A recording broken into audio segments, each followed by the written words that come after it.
Hello, everyone. Welcome to the 10:15 session. My name is Abigail Owen, and I will be your Zoom moderator for today.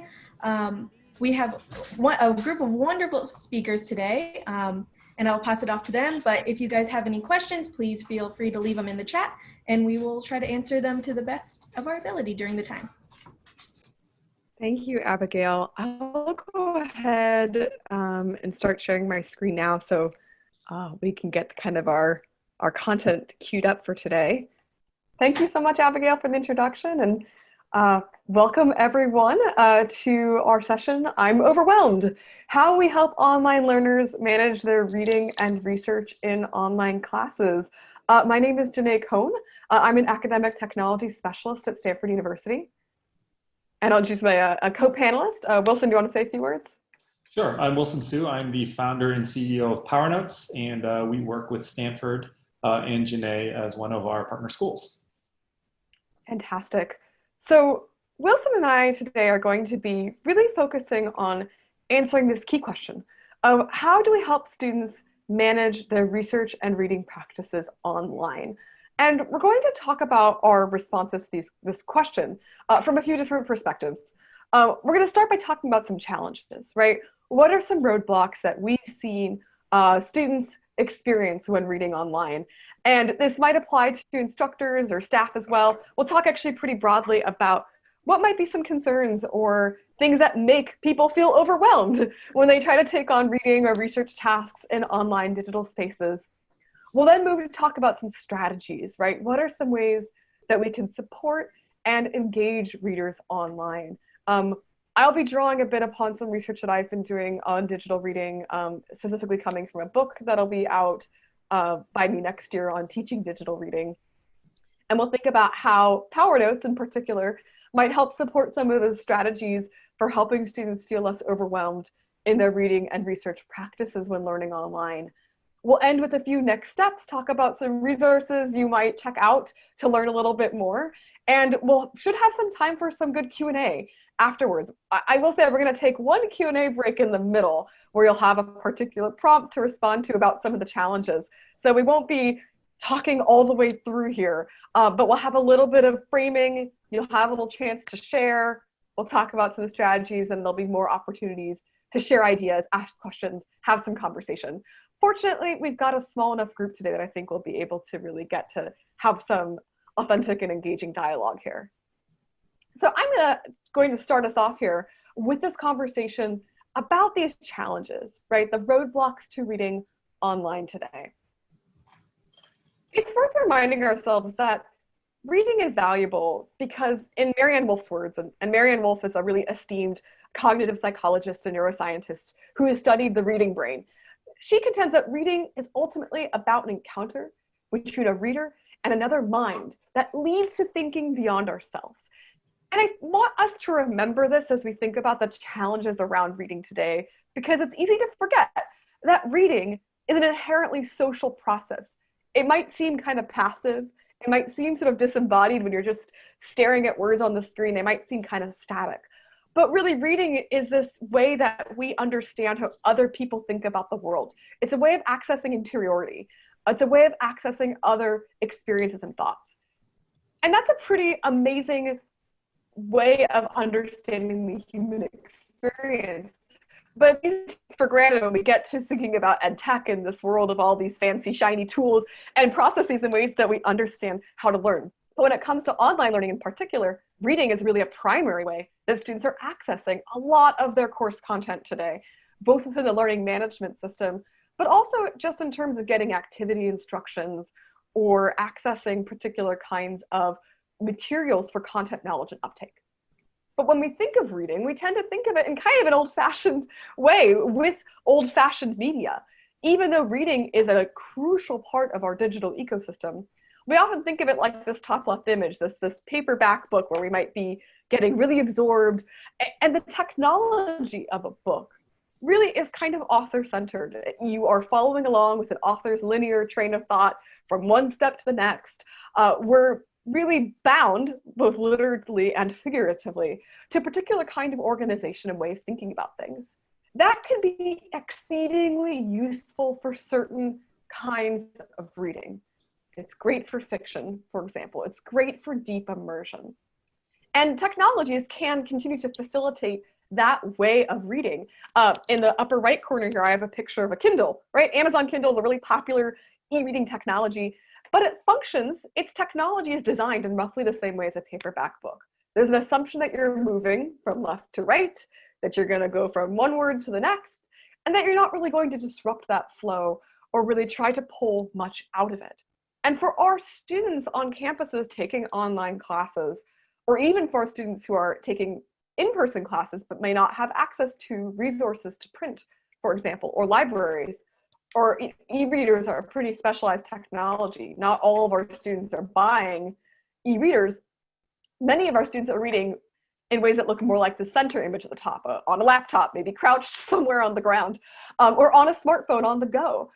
And many of our students are not even reading with their eyes, right? Sometimes they make an assumption that it's a visual way of thinking. It can often be auditory as well. So many students are actually accessing reading through audiobooks or using text-to-speech applications to get to hear what they're reading.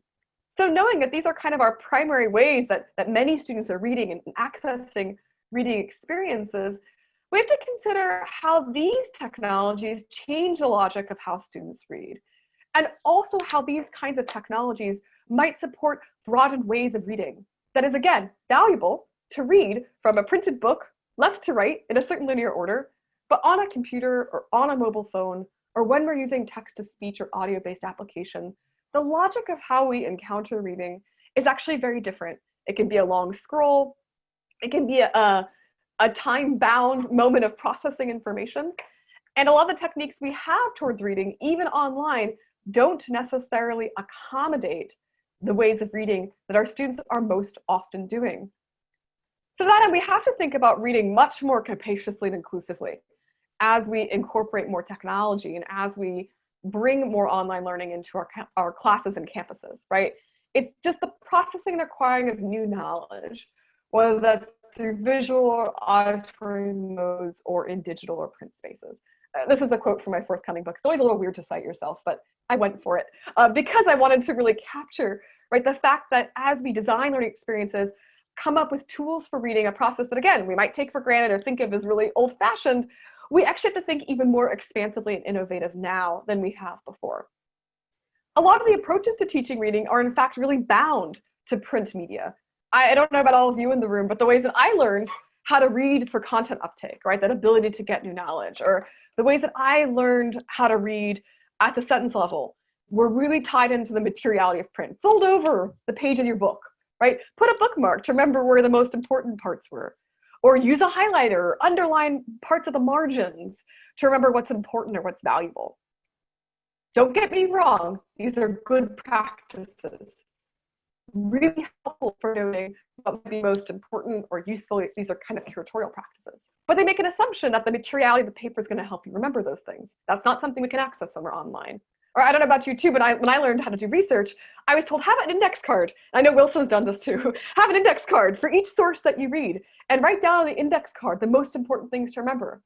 Great, that's awesome for a research project when you're trying to gather tons and tons of sources. But what if you don't have those index cards at your disposal? It doesn't really make sense to have stacks and stacks and stacks of index cards when you're trying to read online and you've got dozens of sources you're trying to process all at once. It gets really unwieldy. So again, these approaches can be really helpful and they activate certain ways of thinking when we're trying to get students to read for research or read for content knowledge or read for greater depth, but they're not enough. So I'm wondering how we build upon these approaches while taking greater advantages of the web's affordances. These approaches are limited, and with the web at our disposal, with the ability to hold on to so many more pieces of information, to see connections across different websites, sources, and ideas, it might feel really overwhelming at first. Hence the title of this talk, I'm overwhelmed. It's really easy to get bogged down in tons of information. So how do we build upon these strategies that help people, help students in particular, prune down or curate things that might feel overwhelming to them and wrangle with that a little bit more, find ways to manage all of those pieces of information? So I want to take a pause point with some of that dialogue And I'd love to see some of your thoughts, right? When you're reading online, because I imagine if you're here at this conference, you're probably an innovator, you're probably someone who's reading online all the time. What are some ways that you manage the readings that you find online? What are things that you do to help you feel less overwhelmed and to accommodate those sort of ways of reading online that are very particular to or bound to the logics, the materiality of being on a screen? So we'll take about a couple minutes here, 2-3 minutes here to think about this. And I'll be looking at the chat. So I should have introduced some of the colleagues from PowerNotes too. Jimmy Fleming and Todd Russell are here too. They're going to be helping Wilson and I kind of comb through the chat a little bit.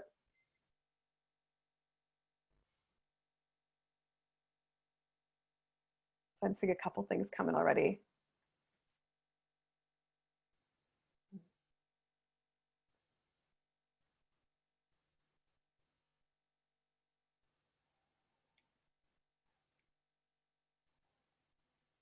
Right, so I'm seeing cutting and pasting into a Google Doc or EndNote. I think that's pretty common.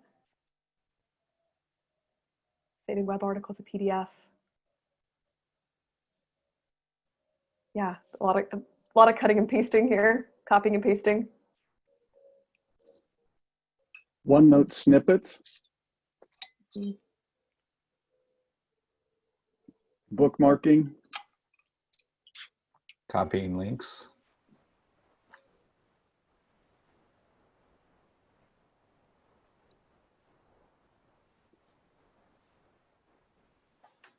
I relate to that, Stacey. Lots of searching in my history for stuff I forgot to save, right? So going into like your web browser history and trying to like recover things.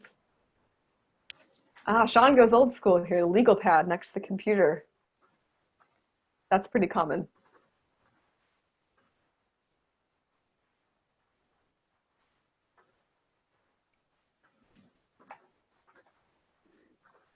What else? Google Keep. So we've got kind of a Gus uses a sort of suite of different tools here.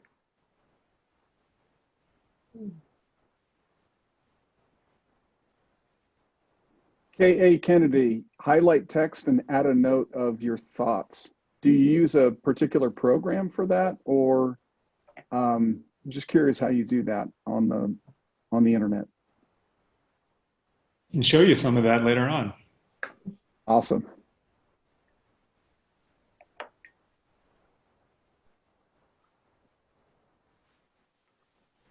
Yeah, interesting. I love seeing people talk about how they're saving things on social media. So saving on Facebook or kind of slacking something to yourself to kind of using these infrastructures you have that have like reminder kind of capacities built in. Interesting.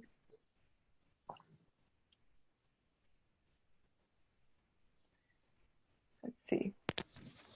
Well, things have kind of slowed down a little bit. Maybe we take just one more minute here to sort of synthesize and talk a little bit about these. So if you haven't had a chance to chime in yet with ways that you manage your readings, this is kind of our last opportunity to do so before we move along. I'm guilty of sending myself messages in Slack or through email, sending links. I do that a lot. So I'm right there with Aaron. And I am guilty of printing and reading. I'm surprised I haven't seen the worst habit I've seen from students, which is just keeping browser tabs open. Haven't seen that one yet. But about a third of students, undergrad students, do that, which I think is crazy. But we got Abigail volunteering that. It's Right here.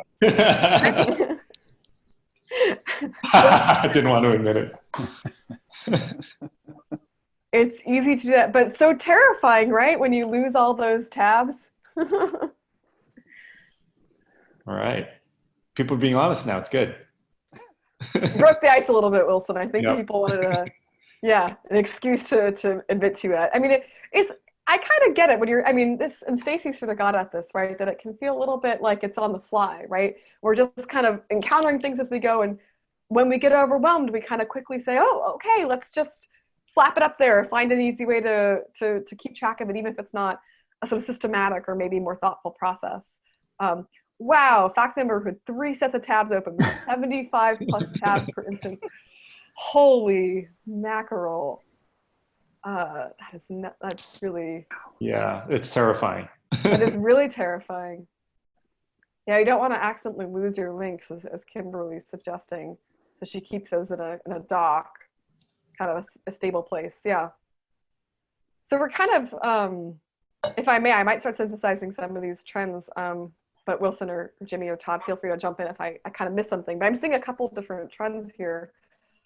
One is that I'm seeing a lot of people are kind of hacking solutions with tools they already use frequently to kind of create repositories of content, kind of focusing mostly on the reading itself, maybe more than their notes or impressions of those readings. So a few folks did mention keeping notes, but it sounds like for some people the notes are kind of separate. Someone mentioned using like Zotero and Google Keep, and I'm guessing that kind of infrastructure ties reading and note together a little bit more. But it seems like we're kind of storing things in one place, storing notes somewhere else, if we're storing it all, or we're just kind of like praying that we have all of our the things in mind that we want and are sort of slapping them up wherever we can find them. Are there other conclusions here that I missed, Wilson or Jimmy? No, I feel the same way. And that's what we see in our research, which is mostly ad hoc, built on things they currently use. And I'll just say that those ad hoc approaches, we're kind of joking like, oh, I'm so guilty of doing these things. They're not necessarily bad. There's actually a time and a place for kind of just snipping things on the fly and not being especially you don't always have to be thoughtful about every way that you're encountering reading. For our students, that can feel like an extra cognitive burden if they don't have much direction around that though, because there are already tremendous cognitive burdens to reading for school. Reading for school often requires reading in new genres. That means reading research that they may have never encountered before, with vocabulary that might be new or confusing to them.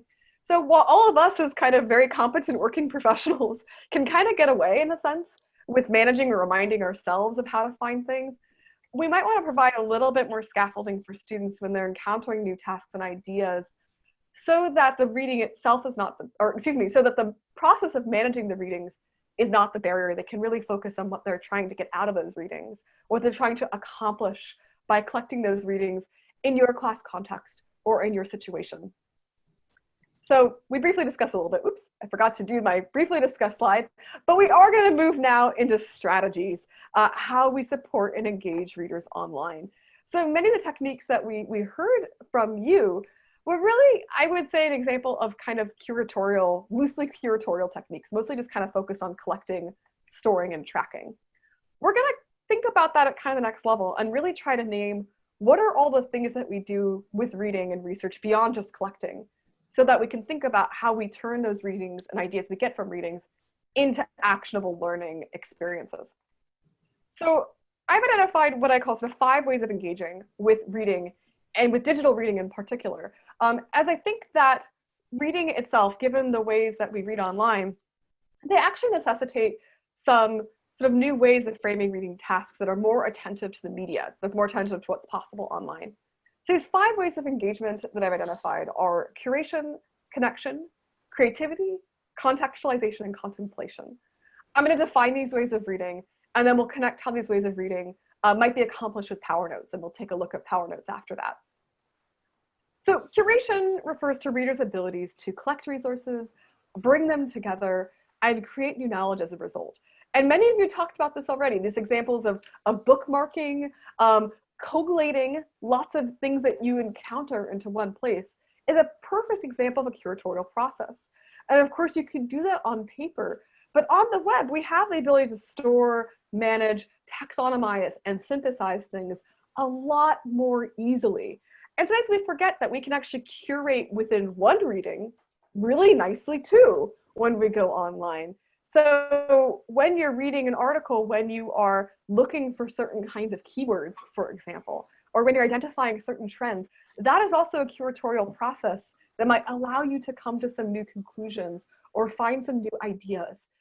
And making that visible to your students, that when they are reading something, when they're finding things for their research, or when they are finding patterns or trends in a reading, that they are engaging in curation.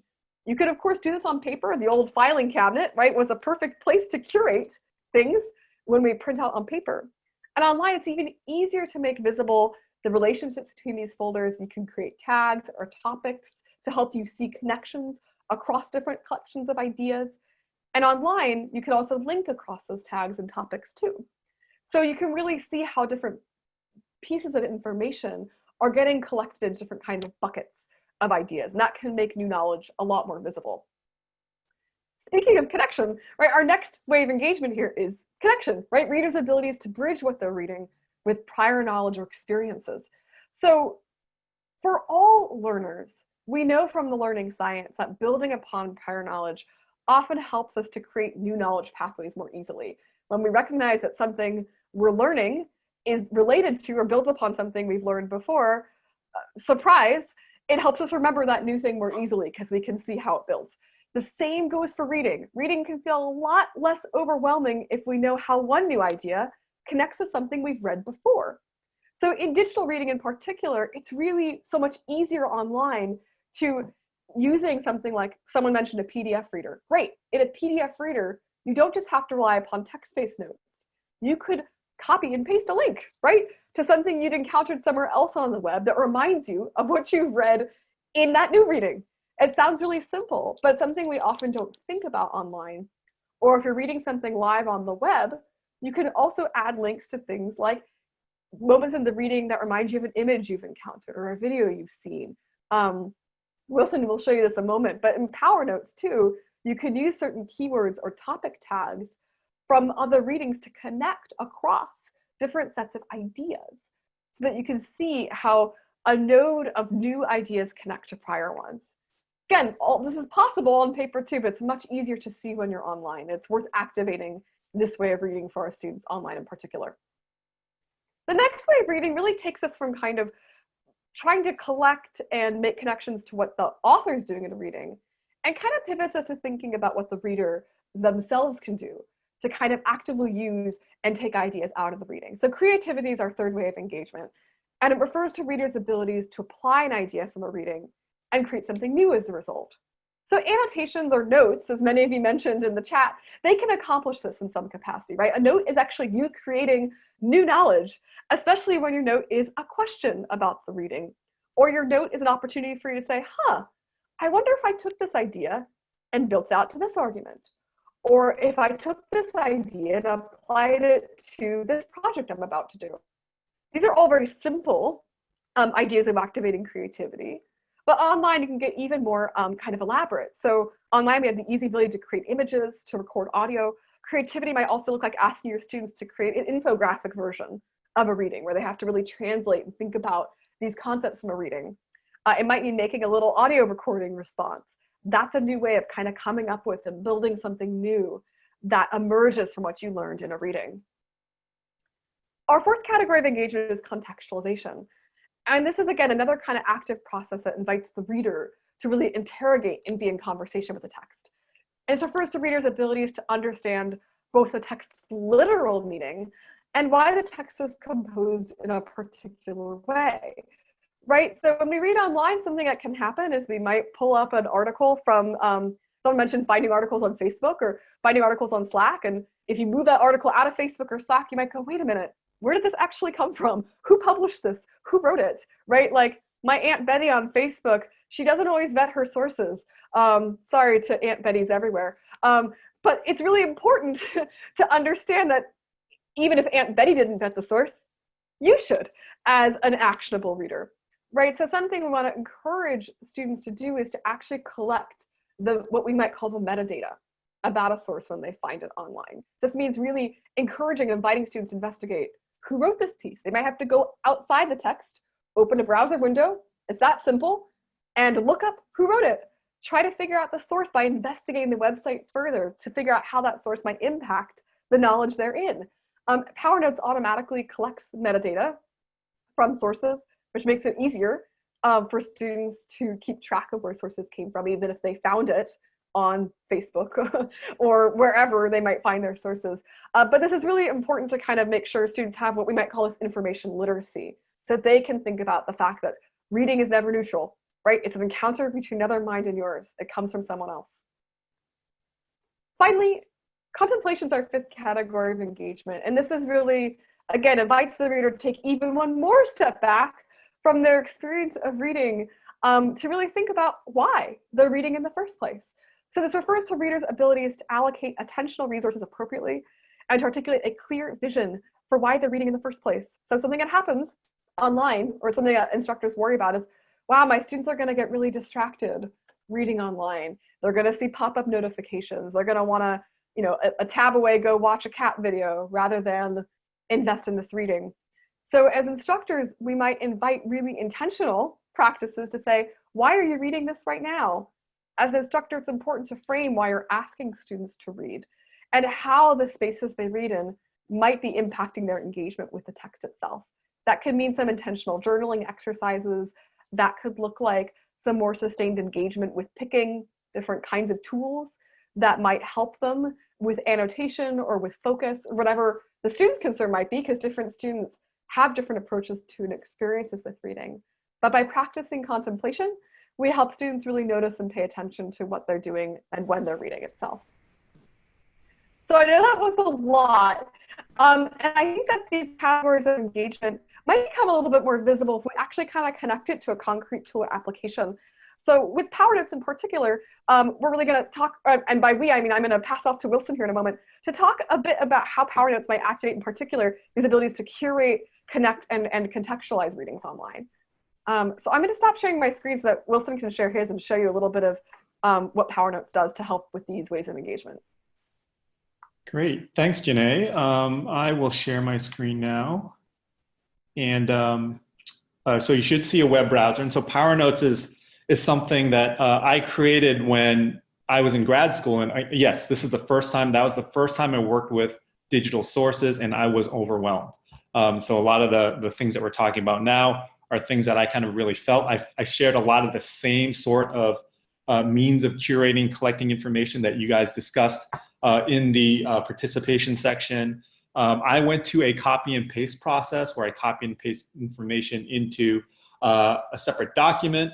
I had a lot of friends that did the keep browser tabs open or bookmark things. And we see that kind of across grad school and undergrad in the course of our research when we talk to students that about how they save their own information. And so all these things are pretty common. I was never really happy with anything that I tried, particularly mostly copy and paste, which I thought was the best process, but who knows? And the reasons being that every time I wanted to save something, it hurt my reading process. I'd have to leave my source, go somewhere else, paste it, come back. If I was diligent, I'd have to grab citation information or URL, go back, paste it. That was just a very distracting process and kind of prevented me from reading as clearly as possible. So that's kind of the first kind of thing that we wanted to fix with PowerNotes is the curation and also the connection that Janae was talking about. So with PowerNotes, there's no longer any copy and paste. When it's installed as part of it's a browser extension, you just highlight what you want to save, and then you'll see this box pop up. So we're going to curate and organize all that and kind of bring that together in an organized fashion right off the bat. We're going to prompt you to organize it with, we start you off with certain topics, just generic topics, but you can make these topics whatever you want. You can even add to them on the fly. So I'm going to select background. The next thing it does is it prompts you to annotate. So this kind of brings in the connection and the creativity. You can put in questions if you want. You can refer back to what things that you've already learned, like, you know, compare this to the textbook. And then you can just continue on reading. So we wanted to really make the saving process very efficient, because again, that's something you need to do, but a lot of time it just gets in the way of your reading. And so make it really easy to highlight, just organize it, take your notes, just continue on reading. So you're gonna save everything, have it organized, and kind of annotate it as you see fit, bring in that prior knowledge, ask those questions, memorialize all that sort of stuff. And so in the sidebar here, which is part of PowerNotes, you're going to start to see the information that you're gathering populate. We're automatically putting the highlighted material in quotation marks, so your note's not yours. Your notes are always in a separate field that you can edit at any point in time. We automatically save a link back to the source. And for anything on the open web that you highlight, we're also going to grab, as Janae mentioned, that metadata. So when you click on this little gray quotation icon, it will show you all that metadata that we're grabbing: author, date published, title. You don't have to take like 5 copy and paste steps to do that. It's just overhead that we want to get rid of. Doesn't take any kind of like special skill to do that. You're not learning anything. Take that off your plate. This is also the information you need to create a citation, so it's there. We do want you to check it, but you can check it at any point in time because you always have that link to come back to this source. You can also grab images, organize those images, take screenshots, a lot of different things that you can do with PowerNotes, both in any kind of content on the open web, academic databases that your library supports, any PDF online or on your computer, works on your LMS, works on the vast majority of electronic textbook platforms. So really trying to make it, give you the ability to capture information from anywhere, bring it in. You can organize your topics, you can rename your topics at any point in time. And then you can add topics on the fly as well. So really trying to foster that curation, and curation in a way that really facilitates things later on in the process. So really easy to add a new topic, and we've added that structure here to the sidebar. The whole point is you're going to create an outline as you do your research.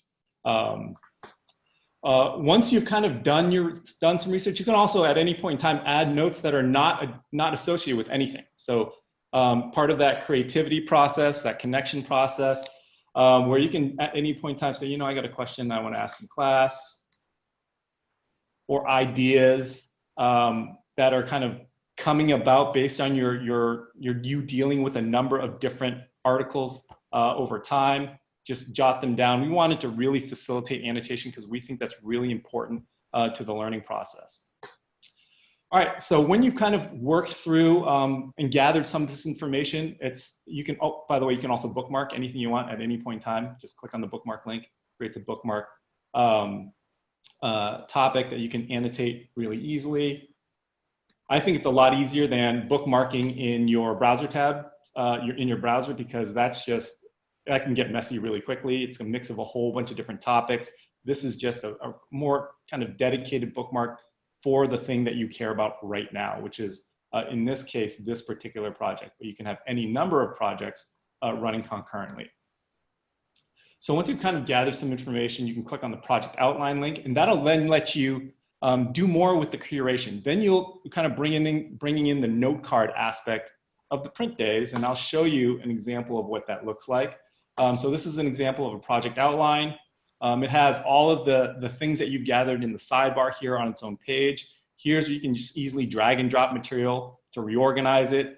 It's a user interface designed for reorganization. This is one of the things I think got hurt the most when you went from print to digital. It's actually pretty hard in my mind to reorganize things in a digital format, especially in like a word processing document.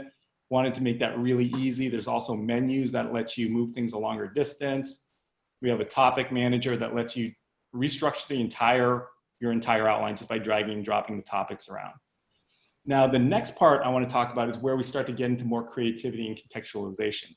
And these are things that we didn't think of ourselves. We actually worked on these concepts with our partner schools. So we have features that really try to facilitate analysis, synthesis, things that you need to do so that you can jump into those creative pieces and start understanding that contextualization. We have a number of export options. The Word or word processing document is an obvious one, but the Excel files, the spreadsheets, are the things that we really built for our partner schools. And so one of the spreadsheets we built for the University of Pennsylvania, where they are teaching their students how to do that contextualization, how to set up the information that they've gathered so they can see the gaps that the articles are kind of having. That's when you can fill in the gaps with your creativity. And so an example of what that looks like is this screen right here. This is an example of one of the outputs.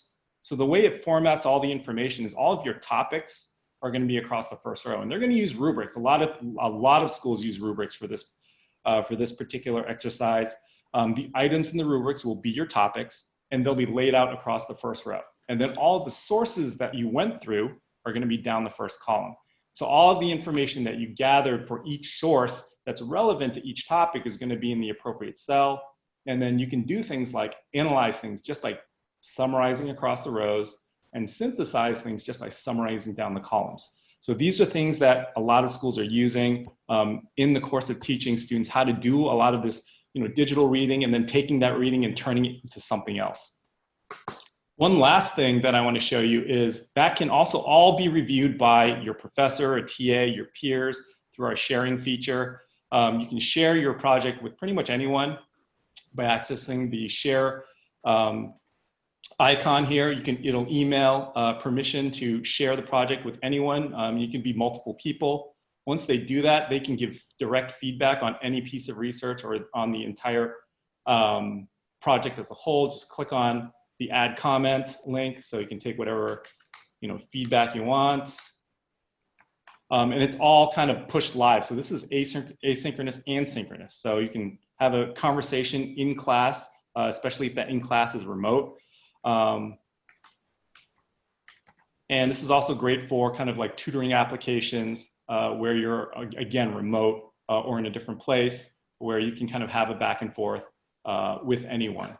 You can also resort the information. You can view it all by date so that you can quickly see, when did they work on things, how much they do on each day, and then also sort by sources. Gets at the information literacy kind of concept that Janae was talking about, where you can just quickly see all the sources that they use, jump into any particular source, give feedback on that. So that in a nutshell is PowerNotes. Happy to talk about it later. Our contact information will be in the back, but turning it over to Janae. Super.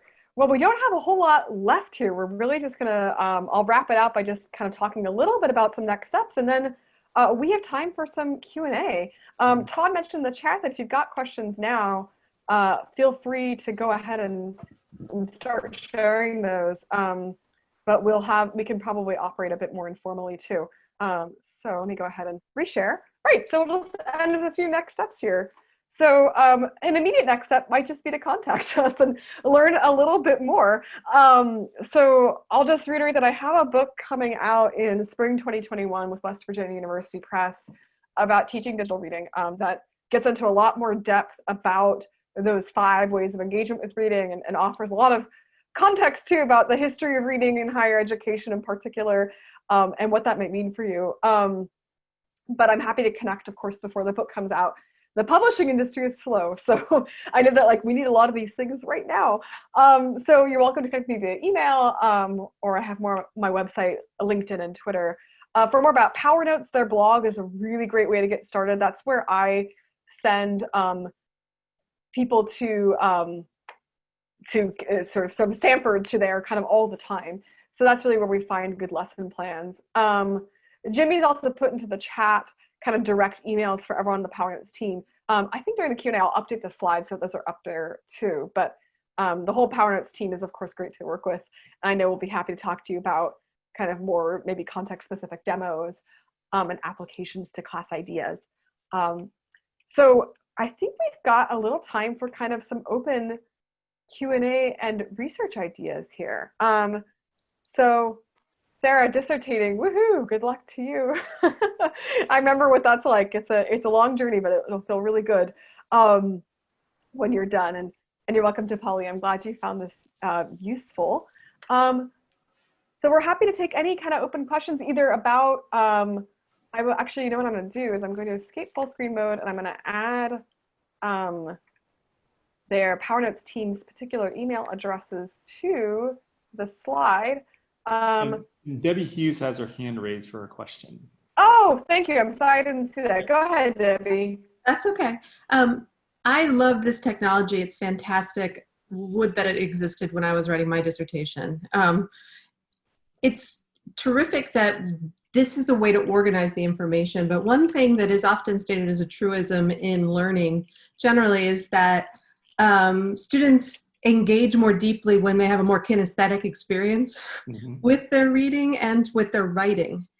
Is there a way, Janae, that you can advise taking these technologies and then also applying after the fact the essential kinesthetic and other learning styles to ensure the students are not simply pushing information into a document and having it sitting there in the event or they develop the will to write. But actually give them the actual physical connection to that content so they can start producing the writing assignments and the other things that follow from the assigned readings. Sure, thanks for that question, Debbie. I have a couple thoughts about how that can happen, which is, I think, well, and I'd say that these thoughts sort of depend a little bit upon the context of the kind of course you're teaching, what age the learners are too. I think that makes a big difference. I've worked primarily in higher ed, so that's the context I'm used to working with. But I imagine that for K-12 especially, that kind of applied kinesthetic experience might be all the more important. So one thing that an instructor could do to kind of make it feel hands-on, right, is to kind of, if you're teaching face-to-face, for example, you could, of course, kind of have a moment where you all actually, you have a bring your own device moment and really have everyone kind of share right on their devices. Here's what I did. Let me point you and click you to where these things were to trace my train of thought. If you're fully online, you could have a similar kind of exercise where students maybe screen share, right, what they've done and really walk you through that process step by step so they can see where things went and be more intentional about it rather than just dumping in. Short of printing, right, kind of doing a little bit of like a user experience type exercise or kind of a think aloud exercise or moment through their thought process around that reading might also help students to articulate and say, oh, here's how I'm going to take what I did here and apply it to concept X or do thing Y with my writing. We don't really feel motivated to write, or I should speak for myself here, I don't feel motivated to write if I don't know what my purpose is or what I'm trying to accomplish. And that's kind of the big gap with reading that can happen. A lot of students don't like to read because they're just like, why?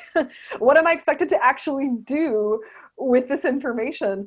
So the more that we can kind of make that visible in certain kinds of exercises, the better. And I just want to acknowledge, Debbie, that you're right too, that lots of studies of reading have shown that in general, right, reading from print has historically led to greater comprehension and retention outcomes. That's pretty consistent across age groups. That's pretty consistent in different sets of sort of different skill levels too. That said, these studies have kind of been conducted in times when digital reading solutions have still been pretty deficient in a way.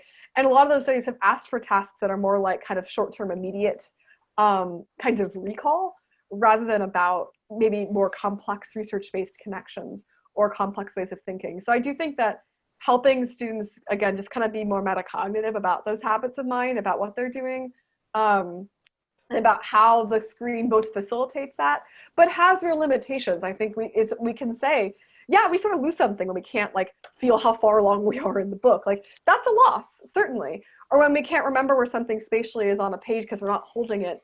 That is a kind of loss, but there are still ways to kind of compensate and work around those losses if we recognize where and when those kinds of learning and reading experiences can happen. Any other thoughts from other panelists on this or other questions? Janae, this is Jimmy from PowerNotes, and Debbie, when you asked the question, I actually heard something slightly different, and my response was framed slightly different than Janae. So forgive me, I don't mean to go off the field, but I recalled what some of our partners who are using PowerNotes at Macomb Community College had told me about some of the things that they've experienced when they've used PowerNotes, particularly in the Writing Center. One of the challenges that they encounter frequently is the students' fear of doing the work. Their fear about reading, and they're fearful about writing. They're fearful about making the transition or connecting the things that they're learning when they read to their writing. And fear has a lot to do with it. And I think some of that is performance kind of thing. Like I don't mean, an anxiety type other than, writer's anxiety. And a lot of the students that they encounter might be those that would classify as the haven't had good experiences writing or underprepared. So PowerNotes helps them a lot because by the time the student has invested in reading and making annotations and then seeing the work that she's collected, will often be surprised at how much she's already generated, how much she's already created, how much she's already invested, so that then the moves from reading to writing are just a lot easier, or you're past that fear factor anyway. And that I don't know how your question prompted that thought for me, but I wanted to share that. If I may, that's actually a lot of what I was thinking as the back end of what I was thinking of. Janae's answer was terrific because it brought out something I didn't realize I was saying. But Jimmy, yeah, I think you got right to the heart of what I was imagining when I asked that question, that there is that very difficult move from having collected a bunch of notes and doing all the reading to actually now articulating something new from the synthesis of what was collected. And these I like exactly the point you made, that you can now actually show the writer, you're ready, you have the content. Debbie, I would love to share something with you. If you don't mind taking my email address and sending me your contact information, I can share you some of the comments that our Macomb friends have made on this very point. I'd love that. Thank you. Mm-hmm. This is why I love having multiple panelists, because you hear different questions in different ways, right? And this is like a great meta moment about like the joy of reading too, right? We're kind of modeling like when you read or when you access information, everyone's going to come at it in a different way. So the more you can kind of make those perspectives visible too, it's actually also easier to do that online in some ways, where we can all kind of see it and be part of it together. So I'm so glad we got multiple responses to that question, because I think that was really illuminating to think from that student end of it too, about their experience. Other questions or thoughts about kind of concerns with reading on screen broadly speaking, or about PowerNotes in particular, that we can help answer today in our remaining few minutes here? Wilson, there's a question in the chat room about institutional pricing. No, the institutional pricing is typically based on FTE. We have a lot of different models for pricing based on your needs and the size of your institution and who wants to use it at your institution. So there's a number of ways to do it. We also have, student pay models. The key is we want to be flexible. I mean, I know that we're flexible with like Stanford and a lot of our other schools on how we do pricing, but the key is we think that we can get this. If we can get this in the hands of a lot of students, they're going to benefit from it. We don't get too hung up on how we price it. We just want to stay in business.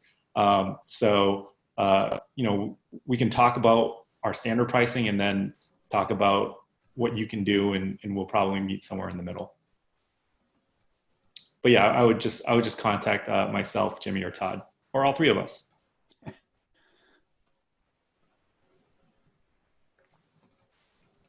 Yeah, I'll just be transparent about, that kind of administrative side of things at Stanford in the writing program. Some of our instructors use it and some of them don't. We kind of give them choices. So we've liked having the flexibility of a student pricing model, because we kind of see it as like, this is sort of a resource, right? That instructors can kind of have their students opt into and use for particular assignments. And that has worked really well in our institutional context. So I think that it's nice to have that flexibility in terms of what adoption kind of looks like, and who gets access to the materials, and how your instructors can also kind of decide how they want to interface with it too. And something that I will also just point to, if you're thinking about kind of about PowerNotes as a solution, it's worth kind of considering what your use cases are and how the tool aligns with those use cases, right? Something that was helpful for Stanford as we were thinking about this is just what were some of the assignments or activities that would help us align this tool appropriately to reach student needs. And we do that for any tool, right? I think if you're adopting any new ed tech, it's worth starting at the core of what are your students going to be doing, first of all, and how does the kind of tool align with that functionality of what they need to be doing. I think with reading, sometimes that gets opaque, especially. We kind of forget that there are things you actually do when you read. You all made that very visible in your chat contributions earlier. Like, there's a lot of things you're doing with reading. You're bookmarking, you're note-taking, you're collecting, you're organizing. And we forget that sometimes. That's actually really core functionality and part of the process. So I would just encourage you to do a little bit of needs assessment at your own institution about what reading looks like for your students, and that I hope will help you kind of also make some more intentional decisions, especially online when everyone's reading constantly. Your students will always be reading beyond this moment too, especially since more and more students are accessing their texts through open educational resources, free online resources. Even from something like student pricing model, it's, I think, much more cost affordable to have your students engaging with readings they find online and getting sort of good tools, I would argue. Well, thank you guys so much for a really insightful session. Thank you guys also for joining us today.